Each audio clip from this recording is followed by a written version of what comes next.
Hello, good morning friends.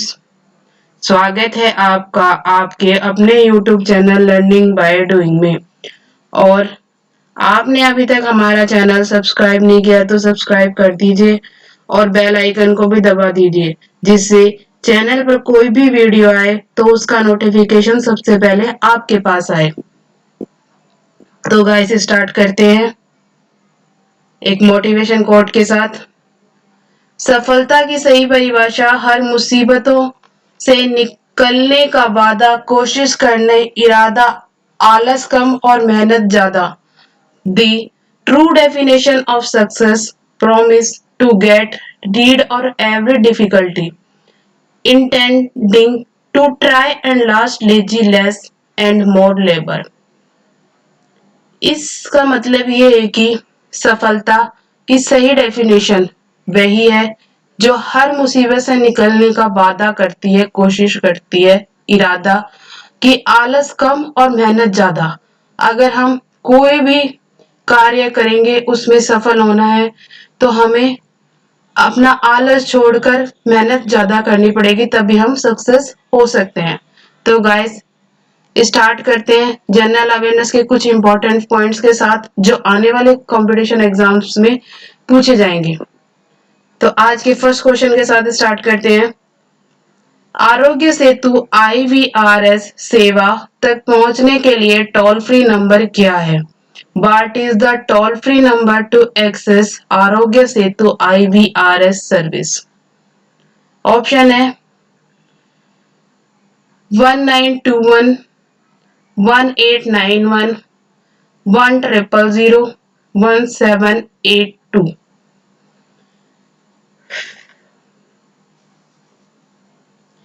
इसका उद्देश्य है कि उपयोगकर्ताओं को उनके स्वास्थ्य के बारे में जानकारी के लिए अनुरोध करने के लिए कॉल बैक मिलेगा। तो गाइस बताइए इसका सही आंसर क्या होगा? इसका सही आंसर होगा 1921। आरोग्य सेतु IVRS सेवा एक टोल फ्री सेवा है जिसका उपयोग नागरिकों द्वारा 1921 को मिस कॉल देकर किया जा सकता है। उपयोगकर्ताओं को उनके स्वास्थ्य के बारे में जानकारी के लिए अनुरोध करने पर कॉल बैक मिलेगा। नेक्स्ट क्वेश्चन, निम्नलिखित में से किस देश ने विदेशी कंपनियों को सरकारी समर्थन नीतियों के बराबर पहुंच देने का आश्वासन दिया? Which among the following countries assured to give foreign firms equal access to government support policy? Option है भारत, इंडिया, चीन, चाइना, अमेरिका, US, फ्रांस। इसमें भूमि और कर में कटौती भी शामिल है। तो गाइस बताइए इसका सही आंसर क्या होगा? इसका सही आंसर होगा चीन। चीन सरकार ने आश्वासन दिया है कि विदेशी फर्मों को सरकारी समर्थन नीतियों के बराबर पहुंच मिलेगी, जिसमें भूमि और कर में कटौती भी शामिल है। राष्ट्र के वाणिज्य मंत्रालय ने चीन में अमेरिकी चैम्बर ऑफ कॉमर्स द्वारा अमेरिकी कंपनियों के लिए सही मायने में खेल के मैदान में बाधाओं के संबंध में उठाई गई चिंताओं के जवाब में घोषणा की। नेक्स्ट क्वेश्चन, किस राष्ट्र ने सार्वजनिक प्रार्थनाओं के लिए अपनी मस्जिदें फिर से खोल ली हैं? Which nation has reopened its mosque for public prayers? Pakistan, Bharat, Malaysia, Bangladesh.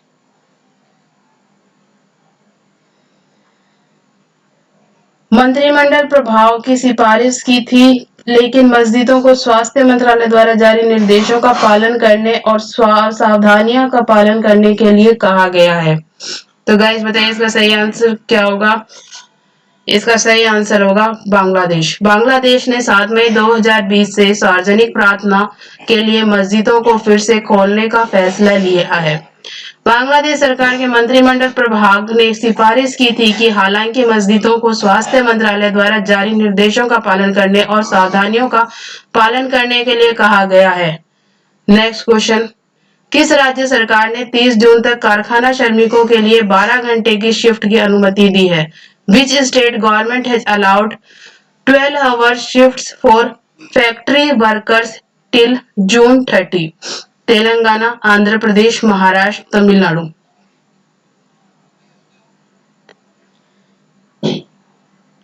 इसके लिए कहा जा सकता है कि प्रवासी श्रमिकों के घर वापस जाने के साथ श्रम की कमी का सामना कर रहे कारखानों के मद्देनजर यह निर्णय लिया गया है। तो गाइस बताइए इसका सही आंसर क्या होगा? इसका सही आंसर होगा महाराष्ट्र। महाराष्ट्र सरकार ने 30 जून तक राज्य भर के कारखानों के श्रमिकों के लिए 12 घंटे की शिफ्ट की अनुमति दी है। प्रवासी श्रमिकों के घर वापस जाने के साथ श्रम की कमी का सामना कर रहे कारखानों के मद्देनजर यह निर्णय लिया गया है। नेक्स्ट क्वेश्चन, किस राष्ट्र ने शराब पर आधारित हैंड सैनिटाइजर्स के निर्यात पर प्रतिबंध लगा दिया है?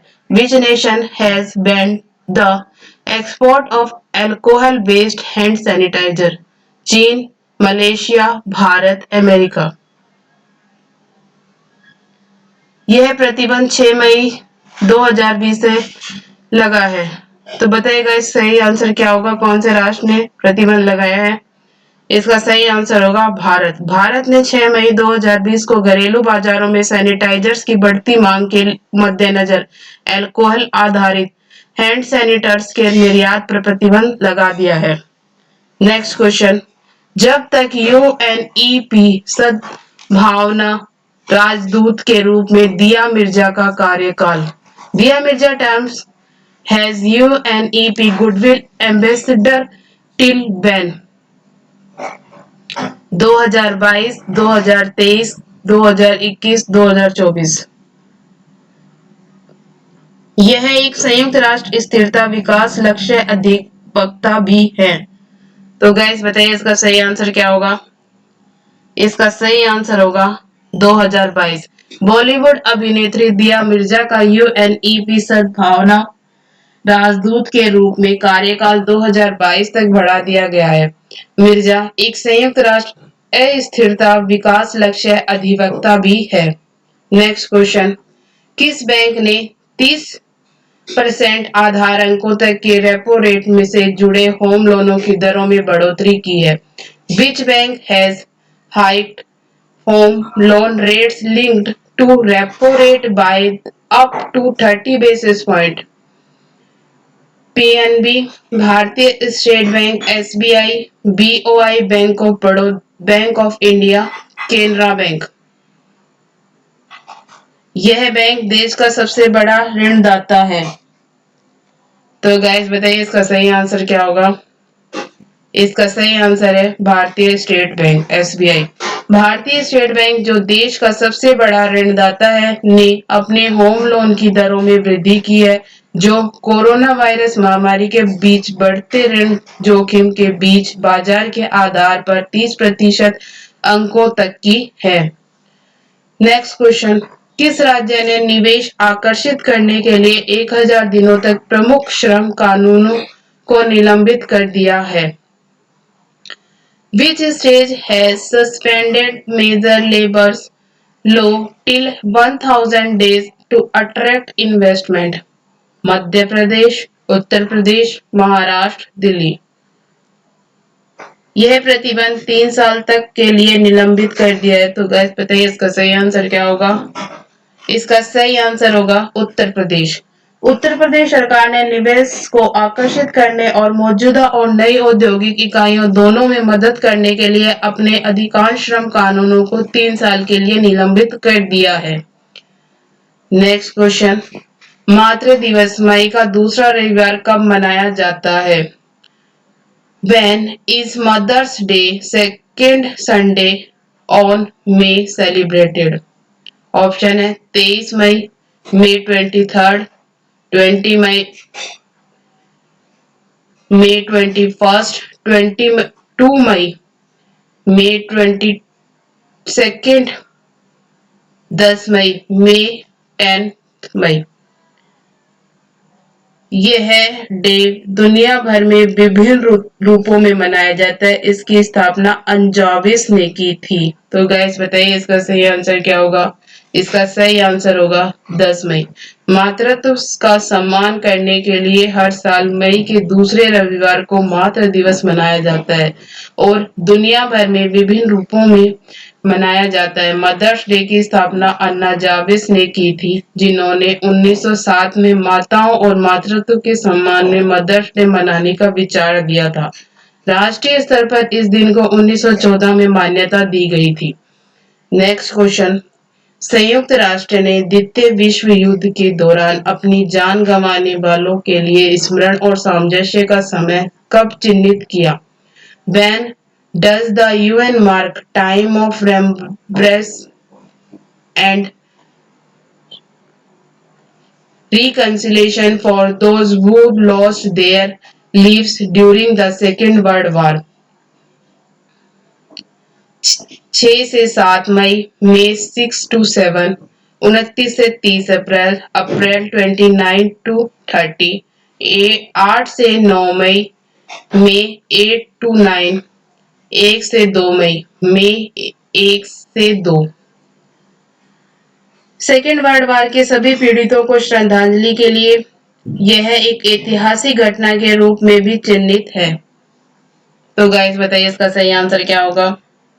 इसका सही आंसर होगा 8 से 9 मई।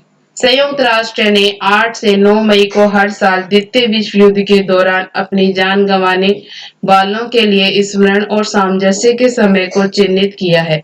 दूसरे विश्व युद्ध के सभी पीड़ितों को श्रद्धांजलि यह ऐतिहासिक घटना के रूप में भी चिन्हित है, क्योंकि इसमें संयुक्त राष्ट्र की स्थापना का मार्ग प्रशस्त किया है। नेक्स्ट क्वेश्चन, तेलंगाना ने सार्वजनिक स्थानों पर मास्क नहीं पहनने के लिए कितना जुर्माना लगाया है? Telangana has imposed how much fine for not wearing mask in public place? 5,000 रुपए, रुपीज 5,000, 3,000 रुपए, रुपीज 3,000, 2,000 रुपए, रुपीज 2,000, 1,000 रुपए, रुपीज 1,000। यह कोविड-19 के प्रसारण को रोकने के लिए आदेश पारित किया गया है। तो गाइस बताइए इसका सही आंसर क्या होगा?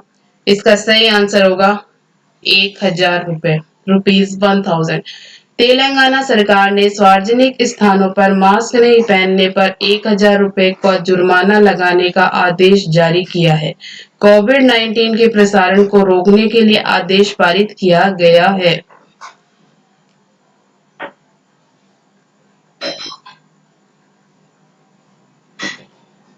Thank you. वीडियो अच्छी लगे तो लाइक करना, शेयर करना एंड सब्सक्राइब करना। Thank you.